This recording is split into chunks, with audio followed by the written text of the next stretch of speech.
வணக்கம். மார்ச் 8 உலக மகளிர் தின நாள் இன்று.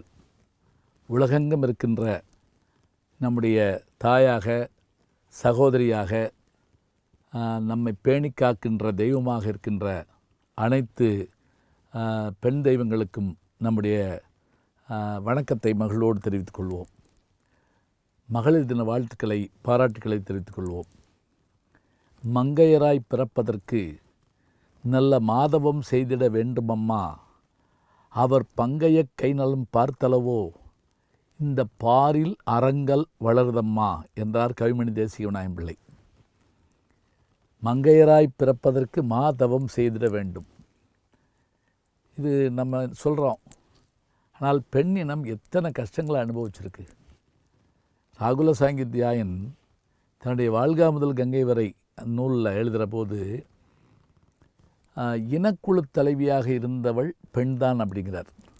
ஒரு பெண் தான் குழந்தைகளை பெற்றுக் கொடுப்பாள், பெண் தான் அந்த குழுவினுடைய தலைவியாக இருப்பாள் என்று அவ கையில் தான் அந்த குடும்பம், அந்த பகுதி முழுவதும் இருந்தது. நாள்பட பெண் என்ன ஆனாள், பெண் ஏன் அடிமையானாள் அப்படின்னு அந்த புத்தகம் நீங்கள் படித்து பார்த்தீங்கன்னா தெரியும். தந்தை பெரியார் எழுதியிருப்பார்.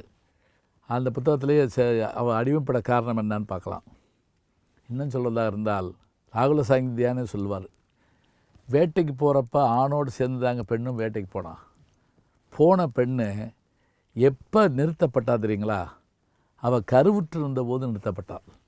ஏன் நிறுத்தப்பட்டாள் என்றால், அவள் உயிருக்கு மட்டுமில்லை, அடுத்த வாரிசுக்கும் ஏதாவது சிரமம் ஏற்படக்கூடாது என்று அவளை ஆதி மனிதர்கள் குகையில் உட்கார வச்சுட்டு வந்தாங்க. அப்போ கூட அந்த பெண் சும்மா இல்லைங்க. மரத்தை பார்த்தா, மரத்துலேருந்து பழம் வெடித்து விதை விழுகிறத பார்த்தா, விதை முளைச்சி வளர்கிறத பார்த்தா, மறுநாள் அவளே ஒரு விதையை எடுத்து ஊண்டி வச்சா விவசாயம் தொடங்கியது என்பார். அப்போ வேளாண்மை நமக்கு தொடங்கி கொடுத்தது பெண்கள் தான். என்ன ஆதாரம்னு கேட்குறீங்களா? இன்றைக்கி எந்திரம் வந்திருக்கலாங்க, ஆனால் நாற்று நடவு என்று சொன்னால் குழவு போட்டு பெண்கள் தான் நடுவாங்க. சரி, இப்போ அதிகாரம் பெண்கள் கையிலேருந்து இங்கே ஆண்கள் கைக்கு வந்துருச்சு. பெண் பிறகு பல்வேறு வகையில் அவள் புகழ்ச்சிக்கு அடிமையானால், இன்னும் பல வகையான விஷயங்களில் ஆணாதிக்கம் பெருகிக்கொண்டே வந்தது. ஆனால் இந்த உலக மகளிர் தின நாள் எப்படி வந்திருக்க வேண்டும் என்று பார்த்தால், 1789ஆம் ஆண்டு பாரிஸில் பெரும் ஒரு புரட்சி வெடித்தது. அதுக்கு பேர் ஃப்ரெஞ்சு புரட்சி அப்படிம்பாங்க. இந்த ஃப்ரெஞ்சு புரட்சியில் ஆண்கள் மட்டும் கலந்து கொண்டார்கள்னு நினச்சிட வேண்டாங்க, பெண்களும் கலந்து கொண்டார்கள். அவர்களுக்கு கத்தி கடையும் இல்லை, கையில் கிடச்சதை எடுத்துகிட்டு போனாங்க. சொல்லுவோம்ல, வீட்டில் கிராமத்தில் சண்டை வந்தால் கையில் கிடைக்கிறத எடுத்து அடிப்போம்னு, அது மாதிரி எடுத்துகிட்டு போனாங்க, போராடினாங்க. ஆயிரக்கணக்கான பேர் அந்த லூயி பிலிப் மன்னனுடைய அரண்மனை முன்னாடி திரண்டு போராடினாங்க. நான் பாரிஸ் போயிருந்தபோது அந்த அரண்மனையும் அந்த போராட்டம் நடந்த இடத்தையும் பார்த்தேங்க. ரொம்ப வியப்பாக இருந்தது. இந்த வந்த கூட்டத்தை அடக்கி பார்க்குறா மன்னன்.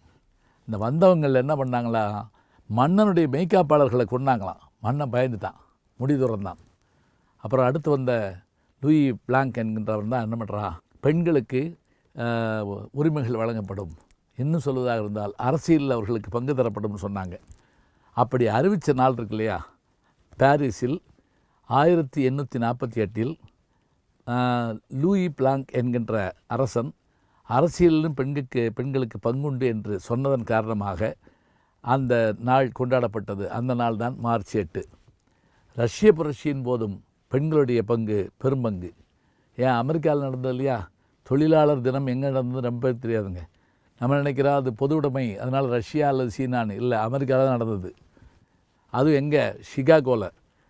ஆன்மீக புரட்சி நடந்தது விவேகானந்தரை வச்சு சிகாகோவில் தான். அதே போல் இந்த தொழிலாளர் தின புரட்சி நடந்தது தான் அங்கே தான். இப்படியான போராடி போராடி போராடி போராடி பெண்கள் இருந்தார்கள். பிறகு அவர்கள் மீண்டும் சமயக்கட்டுக்குள், பிரசவத்திற்குள் என்று அடைக்கப்பட்டார்கள். அதிலிருந்து அவர்கள் மீண்டு வர வேண்டும் என்றால் அவர்களுக்கு என்ன தர வேண்டும், கல்வி தர வேண்டும் என்று கண்டுபிடித்தார்கள். அதுதான் மகாதேச பூலே என்கின்ற நம்முடைய மகாத்மா காந்திக்கு முன்பாக வாழ்ந்த அந்த பெருமகனார் அவரும் அவருடைய மனைவியாரும் பெண்களுக்கான பள்ளிக்கூடத்தை முதலில் தொடங்கினார்கள். நம்ம ஊர்களெல்லாம் பெண் கல்வி கிடையாதுங்க. பெண்களுக்கான கல்விகள் கொடுக்கப்படலை. அரசு குலத்து பெண்கள் படித்தாங்க, பெண் புலவர்கள் இருந்தாங்க. ஆனால் அவர்களை தனியாக பள்ளிக்கூடத்துக்கு கூட்டு போய் சொல்லிக் கொடுக்கல, வீட்டுக்குள்ள வச்சு சொல்லிக் கொடுத்தாங்க. பிறகு பெண்கள் கொஞ்சம் கொஞ்சமாக முன்னேறி வந்தார்கள். இன்றைக்கு அவர்கள் இல்லாத துறை இல்லை. டெல்லியிலேருந்து ஒரு விமானம் புறப்பட்டு கலிஃபோர்னியாவுக்கு போச்சு. அந்த விமானம் இறங்கின உடனே, தரை இறங்கின உடனே எல்லாரும் கைதட்டி வரவேற்றாங்க. அப்படி என்ன சிறப்பு? 22 மணி நேரம் இடைநில்லா பேருந்து போல அந்த விமானம் பயணப்பட்டது. அதை இயக்கியவர்கள் அத்தனை பேரும் பெண்கள் தான். பணிப்பெண்கள் உட்பட அதில் பெண்கள் இருந்தார்கள் என்றால், பெண்ணால் வீட்டை விட்டு தாண்டி போகக்கூடாதுன்னு நம்ம சொல்லுவோம். ஆனால் பூமியை விட்டே தாண்டி போன பெண்களை நாங்கள் பார்க்குறோம். இதில் பார்க்குறோம், விண்வெளியில் பார்க்குறோம். வீட்டு வாசப்படி தாண்டக்கூடாது, இது ஒரு காலம். இன்றைக்கு வீட்டை தாண்டி, ஊரை தாண்டி, நாட்டை தாண்டி விண்வெளியிலே சென்று கூட சாதித்து காட்ட முடியும் என்கின்ற பெருமையை நம் பெண்கள் அடைந்திருக்கிறார்கள் என்று சொன்னால், அவர்கள் இல்லாத துறை இல்லை, பெண்கள் இல்லாத துறை இல்லை, பெண்கள் இல்லாவிட்டால் அது துறையே இல்லை என்கின்ற அளவிற்கு வந்திருக்கிறது என்று சொன்னால், அதற்கு காரணம் அவர்கள் உழைப்பு, அவருடைய கல்வி, அவருடைய கருணை என்று சொல்லிக்கொண்டே போகலாம். பெண்கள் தினத்தில் பேச்சோடு நிறுத்தி கொள்ளாமல் அவர்களுக்கு வேண்டிய உரிமைகளை கொடுப்போம், அவர்களுடைய தலைமையை வரவேற்போம், அவர்களுடைய குரலை காது கொடுத்து கேட்போம். அதுதான் நாம் அவர்களுக்கு செய்கின்ற மரியாதை. மார்ச் 8 மகளிர் தின வாழ்த்துக்களை மகிழ்வோடு தெரிவித்து நல்ல செய்திகளை நாளும் சிந்திப்போம். நாளை சந்திப்போம். வணக்கம். அன்புக்குரிய யூடியூப் நேயர்களே, நீங்கள் இன்னும் என்னை நெருக்கமாக பின்தொடர வேண்டும் என்று சொன்னால், ட்விட்டர், இன்ஸ்டாகிராம், ஃபேஸ்புக் போன்ற சமூக வலைதளங்களில் பின்தொடர்ந்து வாருங்கள். நாம் முன்தொடர்ந்து செல்வோம்.